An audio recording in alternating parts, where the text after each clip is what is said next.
உன் பாட்டியோட கௌரவத்துக்காக கண்மணியை நீ விட்டு கொடுத்திருக்க கூடாது அன்பு. இப்ப பாரு, அந்த விஷப்பாம்பு மறுபடியும் நம்ம வீட்டுக்குள்ள வந்துருச்சு. அன்பு நில்லு.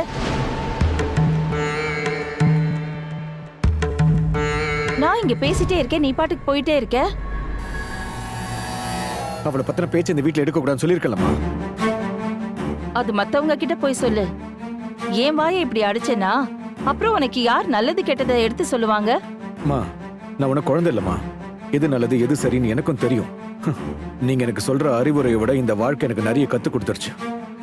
பேசாம என்னை என் போக்குல விட்டுருங்க, நான் எப்படியே வாழ்ந்துட்டு போறேன்.